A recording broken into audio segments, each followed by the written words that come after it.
মনে করি half half Eder, মনে করি হাফ অ্যাডার এর দুটি ইনপুট এ ও বি এবং আউটপুট এস ও সি। অর্থাৎ এখানে এসটা হচ্ছে দুটো ইনপুটের যোগফল এবং সিটা হচ্ছে অতিরিক্ত ক্যারি বিট। তো আমরা সত্যক সারণীটা করি। সত্যক সারণী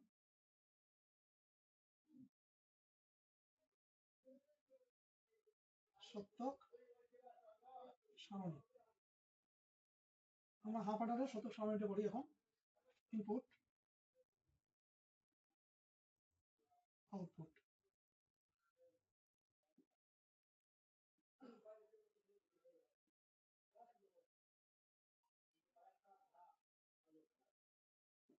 ঠিক আছে।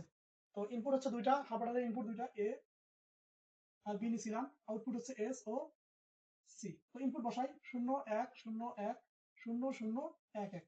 আউটপুট হচ্ছে ইনপুট দুইটার যোগফল, অর্থাৎ এখানে এসটা হচ্ছে সাম। 0 0 যোগ করলে হচ্ছে 0 0 আর 1 যোগ করলে 1 1 আর 0 যোগ করলে 1 1 1 যোগ করলে 0। আমরা জানি বাইনারি পদ্ধতি দুটি সংখ্যার যোগফল যদি দুইয়ের সমান হয় তাহলে 0 লিখতে হয়, তাহলে হাতে থেকে 1 হাতের একটা ক্যারি হিসেবে বিবেচনা করা হয়। তো এখানে ক্যারি ঘরের মধ্যে লিখলাম এটা। তারপরে এখানে হয় 0 0 0, যেহেতু এখানে ক্যারি নাই তার জন্য আমরা 0 দিব। তো এখানে এসে বার হবে না, তারপরে প্লাস দাও, তারপরে দেখো 1 লিখছিলাম এখানে 1 এখানে আছে, তারপরে এর উপরে বার হবে না। বি এর ঘরের মধ্যে দেখো 0 আছে, তাহলে বি এর উপর বার হবে। এখানে এসে সি এর সমীকরণ বের করো। সি এখানে আছে 1, তাহলে ইনপুট দেখো কি আছে, এ আছে, মানে 1 1 আছে, তার মানে এটা সমীকরণ হবে এবি। ঠিক আছে, সমীকরণ দুইটা বের করলাম এবং লজিক সার্কিট করে নেবো এইভাবে। তারপরে হচ্ছে বি, তারপরে বি বারটা বের করে নাও এইভাবে। ঠিক আছে, এটা হচ্ছে এবার, এটা হচ্ছে বি বার। এটা এবার লিখি।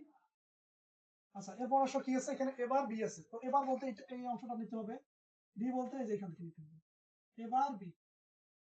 ঠিক আছে, বি বার বলতে এটা এ বি বার, তার মানে এখানে হচ্ছে এ বি বারটা এরকম, বুঝছো?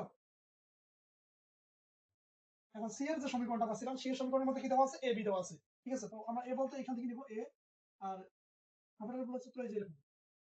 তো ইনপুট হচ্ছে এ বি, আউটপুট হচ্ছে এস আর সি। ঠিক আছে, এটাকে বলা হয় হাফ অ্যাডার। এটা দেখছেন যে হাফ অ্যাডারের ব্লক চিত্র, হাফ অ্যাডার